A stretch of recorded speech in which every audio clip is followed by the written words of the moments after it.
Good day, ladies and gentlemen, and welcome to Chesterton's Jest, where we keep a critical eye on faith and culture, especially within the Catholic Church today.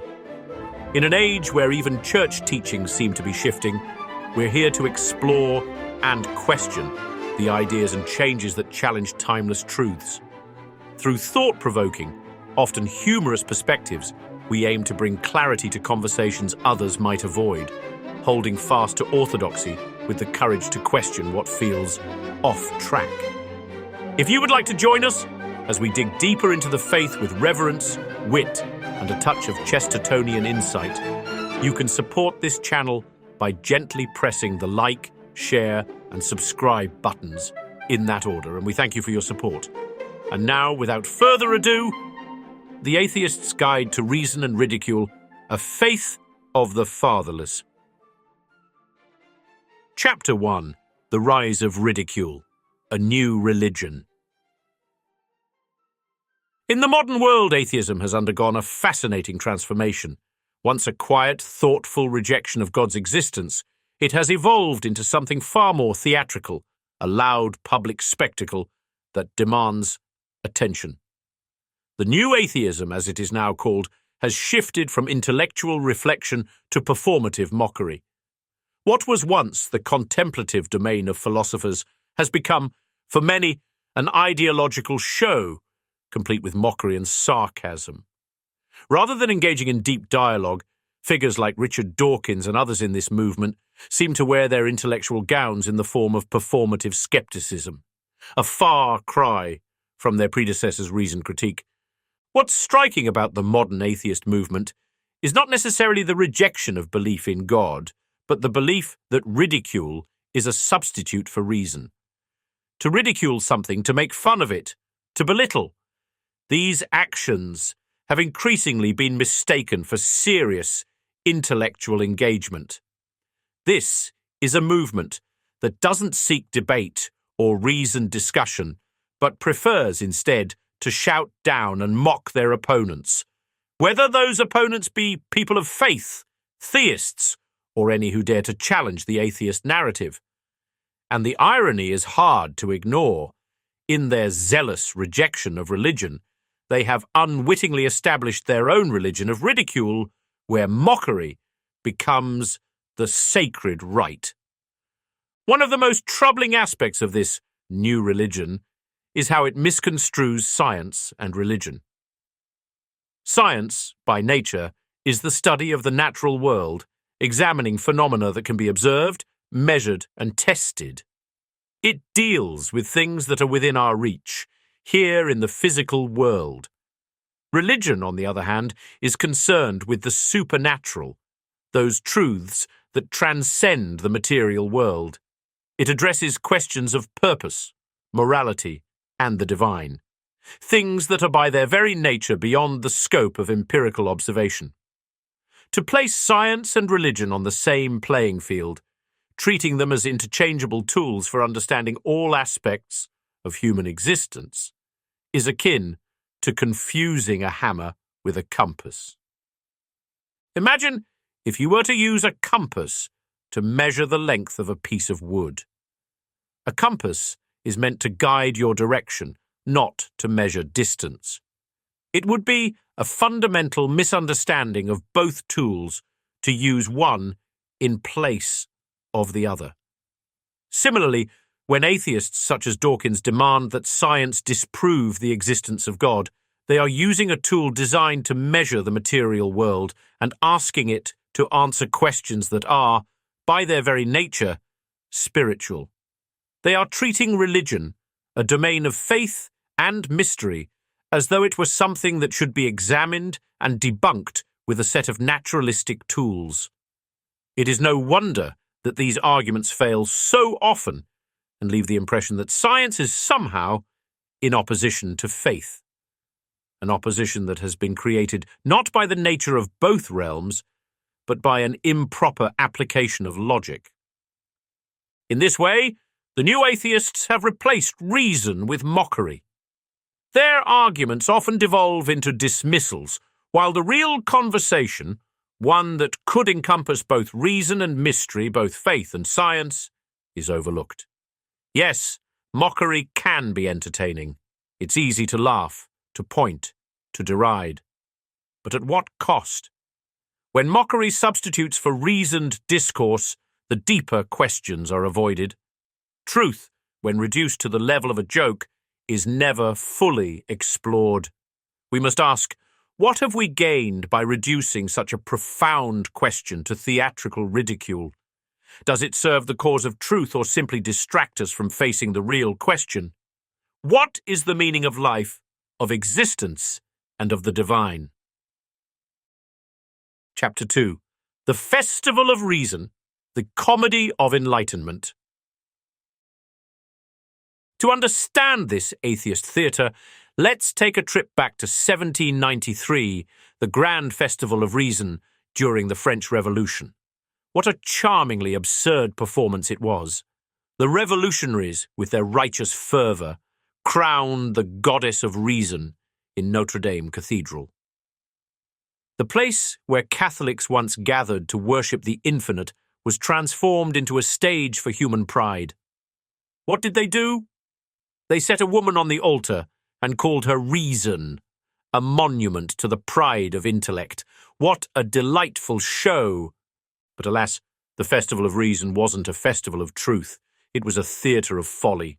The intellectuals of the time tried to replace the sacred with the superficial, and what did they get in return? Violence, chaos, and despair, as we saw in the Reign of Terror that followed. And yet, the atheist's message remains eerily the same today. God doesn't matter. Reason alone is the answer. The problem is that reason without God tends to become a hammer that smashes things without building anything up. It is a reason unmoored from divine wisdom, shallow, self-congratulatory, and ultimately destructive. Chesterton, with his usual wit, would have pointed out that when reason is divorced from faith, it doesn't create light, it creates shadows. What the revolutionaries failed to understand is that reason without a foundation in truth is a tool for tyranny. Instead of liberation, it leads to the enslavement of the soul. Chapter 3. The Fruits of Secularism, or lack thereof. Sociologically, secularism has promised much: freedom, liberation from dogma, and the right to live authentically. Yet what has secularism actually delivered?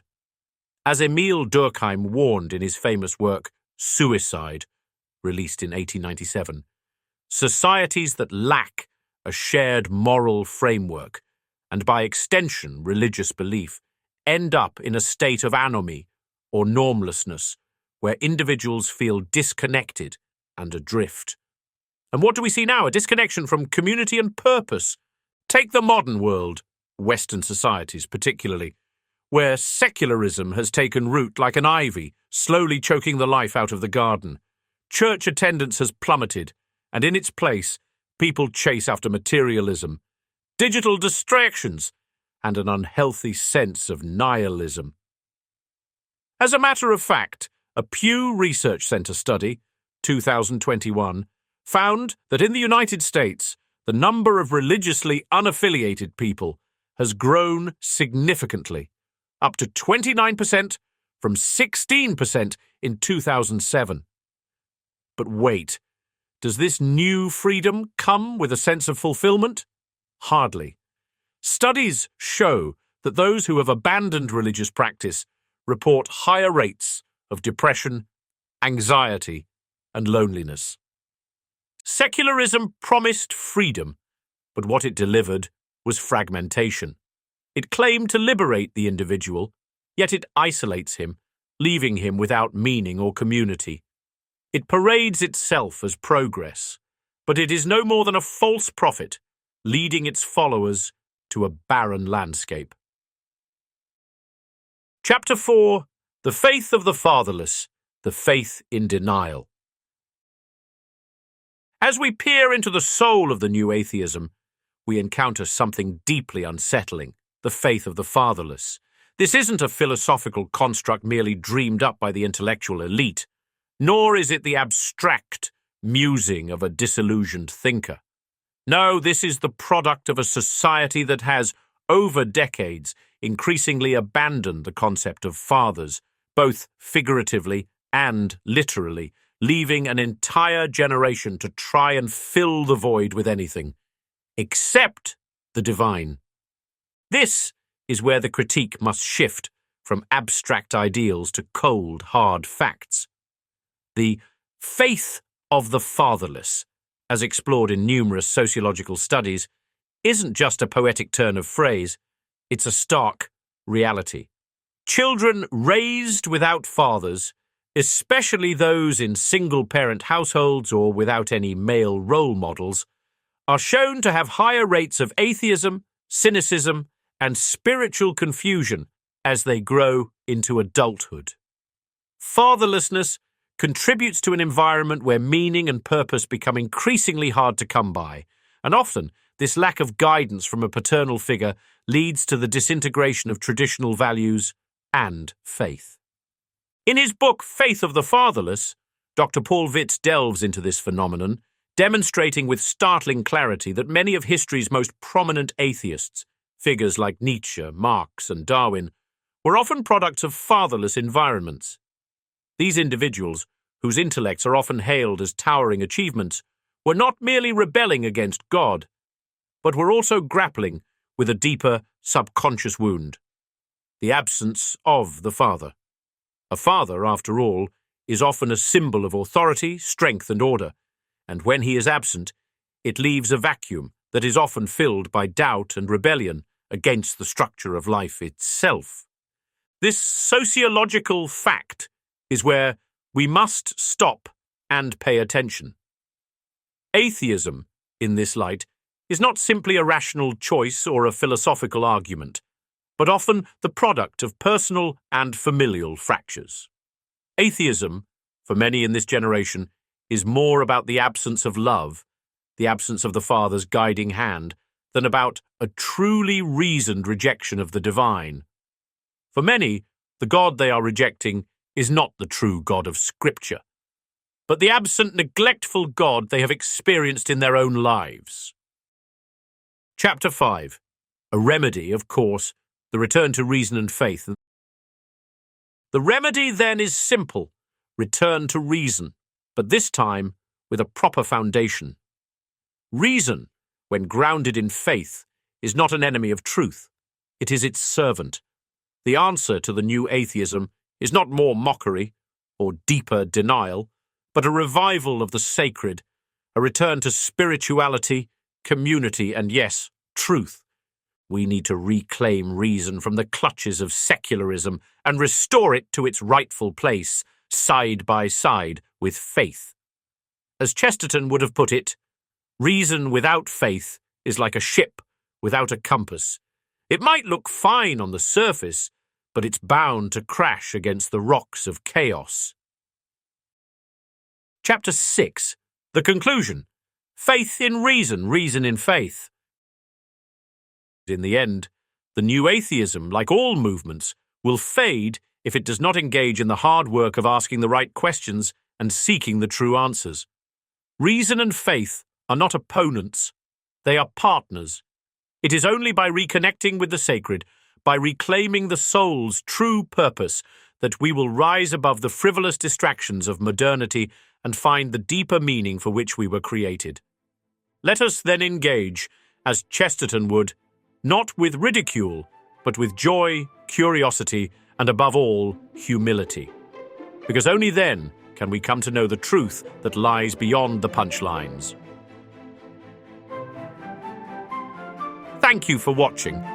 If you enjoyed today's video and share our passion for defending the true faith with a touch of humor, be sure to head over to chestertonsjest.com and check out our collection of bold, pro-Catholic graphic tees designed to spark conversation and inspire conviction.